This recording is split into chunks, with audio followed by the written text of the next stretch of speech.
بڑی پابندیاں عائد کی فرعون نے، اور موسیٰ علیہ السلام نے کہا کہ ارسل معی بنی اسرائیل، کہ بنو اسرائیل کو لے کر مجھے شام جانے دے۔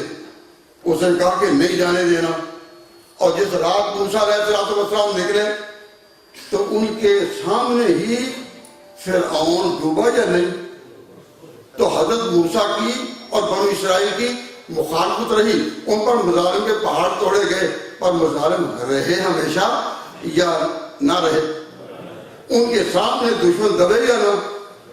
تو پھر کتنا عرصہ رہی؟ زیادہ 28 سال کے قریب، یا 30 سال کہہ لو، اس سے زیادہ نہیں، 40 سال کہہ لو، اس سے زیادہ نہیں، تو وہ بھی ختم۔ نوح علیہ السلام نے لمبی عمریں تھی اس وقت، سال قوم کو خدا کی طرف دعوت و قومی لیل و نہار فلم یزدہم دعاء الا فرارا، لیکن حضرت نوح کے مخالف ان کی آنکھوں کے سامنے ڈوبے یا نہیں؟ تو جو مخالفت ان کی ہوئی وہ مخالفت ہوئی لیکن رہی ہمیشہ، ان کے سامنے ڈوبے یا نہیں؟ ہم اس تاریخ کے تناظر میں یہ کہتے ہیں کہ قادیانیوں کو اس طرح توجہ دلاؤ کہ مرزا غلام محمد قادیانی نے جب دعویٰ نبوت کیا اس وقت سے لے کر اب تک ان کی مخالفت ہے، یا جو کہتے تھے کہ خدا آخر میں خود ایجاد کرتا ہے، ان نوجوانوں کو ہو کہ اپنے مربیوں سے پوچھو، اپنے جانشینوں سے پوچھو، اپنے مرزا غلام محمد کے جو جانشین ہیں ان سے پوچھو، وہ گھڑی کب آئے گی ہمارے لیے کہ ہماری یہ آزمائشیں اور مسائل ختم ہو گئے؟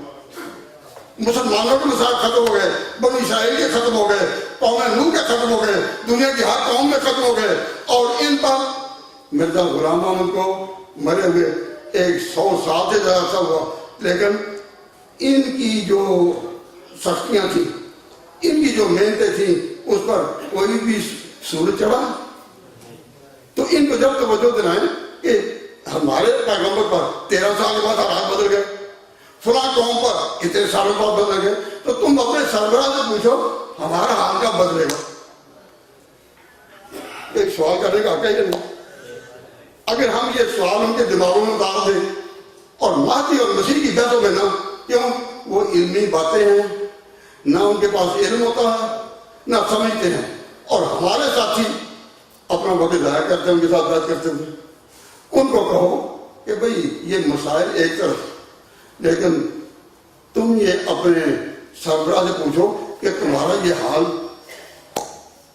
کب بدلے گا؟ کہنے کا حق ہے۔ اور میں علی وجہ البصیرۃ کہتا ہوں، علی وجہ البصیرۃ کہتا ہوں، اور پوری ذمہ داری، اگر آپ نے یہ بات ان کے دماغوں میں اتار دی، ان کے نوجوانوں میں اتار دی، ان کی نیکسٹ جنریشن کے دماغوں میں اتار دی کہ وہ اپنے سربراہ سے پوچھیں یا مربیوں سے ہم کب تک ان حالات میں رہیں گے، تو وہ سوچنے پر مجبور ہوں گے کہ مولانا کے دعوت دینے کا اور سوچنے پر ان کو لانے کا، اور اپنے گئے ہوئے ساتھیوں جن کے ساتھ ہمارے خاندانی رشتے ہیں، ہم ان کو واپس بلانے کے لیے اس لائن پر چل کر ان کو دوبارہ دعوت دے سکتے ہیں کہ نہیں؟ دعوت دے سکتے ہیں، تو دعوت دینی چاہیے نہیں؟ ابھی آپ کے سامنے شبان ختم نبوت فورم یورپ کے ایک طالب علم حضرت کی خدمت اس فاصلہ پیش کر رہے تھے، اور اس فاصلہ میں یہی کہا جا رہا تھا کہ ہم ایک دفعہ پھر اپنے ہاتھ پھیلائیں اور ان کو واپس بلائیں۔ نہیں، اگر مشورہ دے تو نہیں بلاتے، لیکن میری سوچ مجھے اس بات آمادہ کرتی ہے۔ ایک مثال دیتا ہوں، کوئی جو سویا ہوا ہو نا ساتھی، اس کو ذرا ہلا دو تھوڑا سا تاکہ وہ جاگ پڑے۔ یہ وقت سونے کا نہیں، جاگنے کا۔ یہ فکرہ لکھ دیا کہ کوف نے محراب مسجد پر کہ ناداں جھک گئے سجدے میں جب وقت قیام آیا۔ اب ہم لوگوں پر اللہ تعالیٰ کا بڑا فضل و کرم کہ اس نے ہمیں خود ان آنکھوں سے دیکھنے کا موقع دیا کہ 14ویں صدی آخری نہیں، ہمیں خود دیکھنے کا موقع دیا کہ جس نے قادیان میں یہ کہا تھا کہ میں مسیح ہوں اور میں خدا کا بھیجا ہوا ہوں، ہم نے اس پر پورے 100 سال کو دیکھا کہ اس کی قسمت میں کوئی چمک نہیں۔ ایک بات کی طرف توجہ کریں، یہ غلام احمد کہاں کا رہنے والا تھا؟ بتائیں، نہ صرف نہیں یہ نہیں، آپ پنجاب کو نہ اتنا بدنام کرو، ادھر ہی رہو۔ یہ میں صرف کہتا ہوں کہ سنو، جب کہیں نا یہ کہاں کا رہنے والا تھا تو اس سادہ یہ کہیں کہ قادیان دارالامان، ان کے عقیدے میں خدائی وحی کی روشنی میں یہ دارالامان قرار دیا گیا تھا۔ قادیان دارالامان، قادیان کا معنی کہ وہ قادیان جہاں ہر وقت امن ہی امن رہے گا، پیس اینڈ ٹرانکویلٹی۔ دارالامان، امان کا لفظ اور امن کا لفظ سنا ہے نا، عام لفظ ہے امن امان، تو قادیان پورا نام لو دارالامان تھا۔ اب یہ کیا کہتے تھے؟ ان کا عقیدہ تھا کہ خدا نے اس کو دارالامان بنایا۔ تو مجھے یاد آ رہا ہے کہ آج سے 105 سال پہلے 105 سال پہلے قادیان میں ایک بڑا جلسہ تھا مرزا غلام محمد کے پیراؤں کا، اور اس میں غلام رسول ایک شخص نے جو راجی کا رہنے والا تھا، اس نے ایک نظم پڑھی مرزا غلام محمد کی تاریخ میں، نہیں قادیان کی تاریخ میں، اس کا وہ والا سنیں۔ یہ قادیاں ہے نبی کی بستی، یہ قادیاں ہے نبی کی بستی، یہ تخت گاہ رسول حق ہے۔ یہ قادیاں ہے نبی کی بستی، یہ تخت گاہ رسول حق ہے۔ خدا قادر کا ہے یہ وعدہ، یہ بلدہ دارالامان رہے گا۔ خدا قادر کا ہے یہ وعدہ، یہ بلدہ ٹاؤن، یہ بلدہ دارالامان رہے گا۔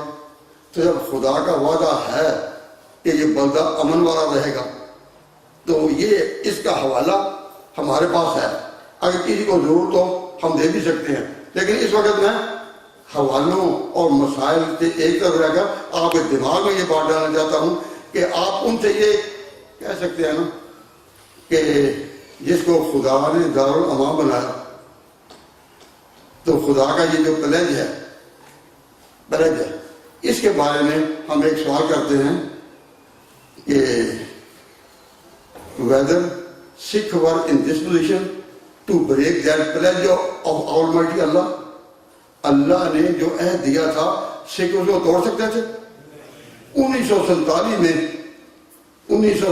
میں سکھ بڑی تعداد میں قادیان میں داخل ہو گئے، اور اس وقت ان کا سربراہ مرزا بشیر الدین محمود جو غلام محمد کا بیٹا تھا، وہ اپنی جماعت کو لے کر جب قادیان سے نکلا تو اس وقت یہ سوال ذہنوں میں آنا چاہیے تھا کہ خدا نے جس کو دارالامان بنایا، کیا سکھوں میں اتنی قوت ہو سکتی ہے کہ خدا کی بات توڑ دے؟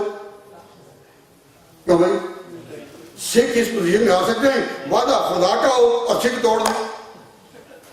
جب یہ سکھ آئے اور ان کو قادیان سے نکالا تو پھر روکے تھے کیا لاہور کی طرف۔ اس وقت مولانا ظفر علی خان زندہ تھے، اخبار ذمہ دار کے ایڈیٹر، وہ اس وقت میدان صحافت میں نہ تھے لیکن زندہ تھے۔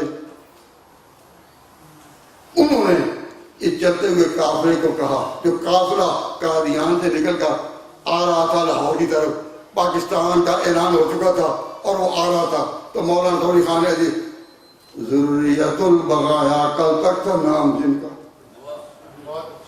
اے بشیر الدین محمود اور اے قادیانیوں، اس کے ساتھیوں، وقت رفتہ کو آواز دو۔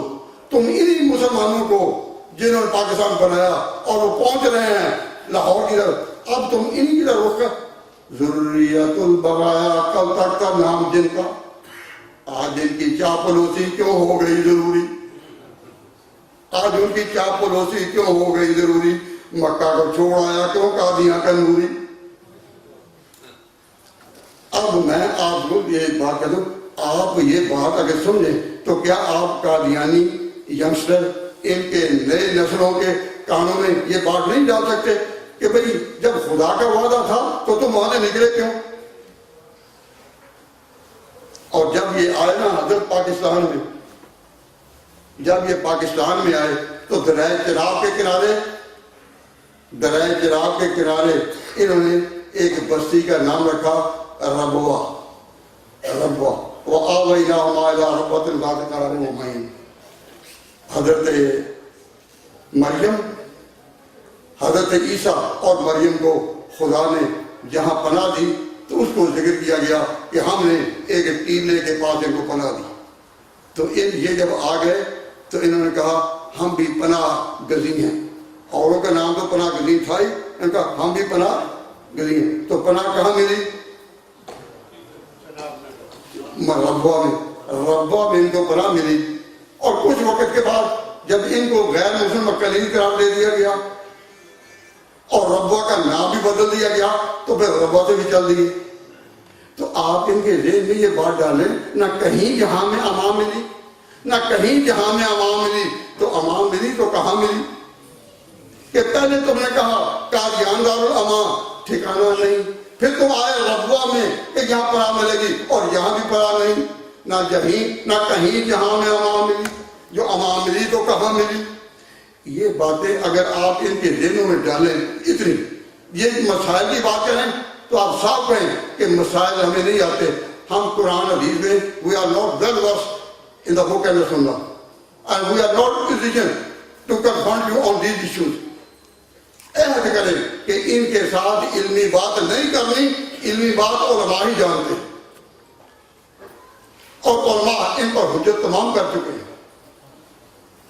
اتنا لٹریچر ہمارے پاس ہے الحمدللہ کہ وہ کافی ہے ہر مغالطے کو دور کرنے کے لیے، لیکن ان بحثوں میں نہ پڑے۔ یہ ان کے مربین کو سکھاتے ہیں کہ مسلمانوں میں جب تم جاؤ تو ان کو الجھائے رکھو مہدی اور مسیح کی باتوں میں،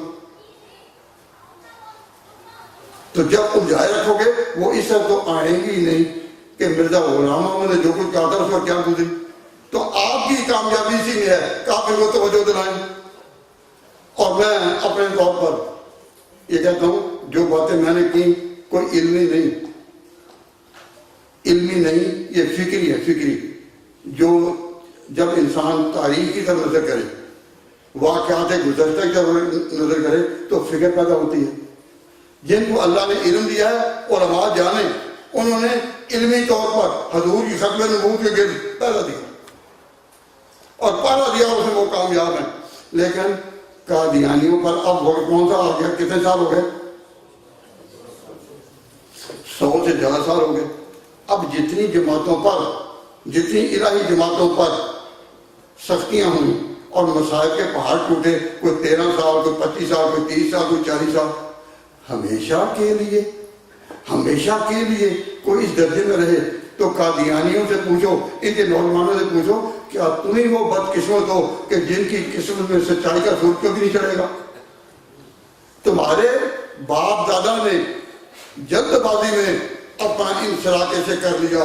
ہم تمہاری پیرنٹ باڈی ہیں، تمہارے ہر نام کو ہم اپنا حصہ لیتے ہیں، تمہارے بڑے ہماری قوم کا حصہ تھے، ہم واپسی کی دعوت دیتے ہیں۔ آپ اس واپسی کی دعوت کے لیے تیار ہیں یا نہیں؟ اگر رائے سے اختلاف ہو تو میں اپنی بات آپ پر ٹھونستا نہیں، ترس نہیں کرتا، لیکن اس کا طریقہ کیا ہے؟ اس کا طریقہ کیا ہے؟ ہم نے جو اس کا طریقہ اب تک پایا ہے وہ یہ کہ مولوی کے نام سے ان کو سخت دوری ہے، بلکہ انہوں نے مرزا غلام محمد نے تو ایک مقام پر مولویوں سے بیزاری کا اظہار کرتے ہوئے یہ لکھا ہے، اے بدزاد فرقہ مولویاں، حالانکہ مولوی ایک فرقے میں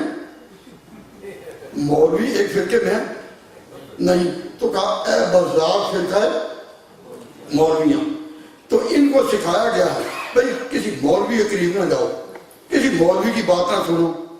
تو میں آپ سے یہ عرض کرتا ہوں کہ جب مولوی کی بات نہ سنو تو پھر اس کا معنی یہ ہے کہ نہ مسیح کی بحث کرو، نہ مہدی کی بات کرو، واقعات کی بات کرو کہ اس نے جو کچھ کہا تھا ہوا یا نہیں۔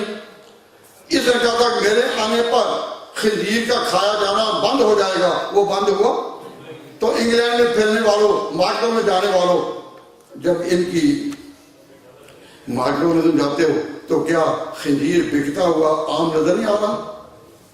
تو عیسیٰ بن مریم کا آنا جو ہے اس میں تو خنزیر کا خاتمہ ضروری ہے، لیکن یہ ہوا ہے؟ جب نہیں ہوا تو اب ان کے ہوا تو کچھ بھی نہیں۔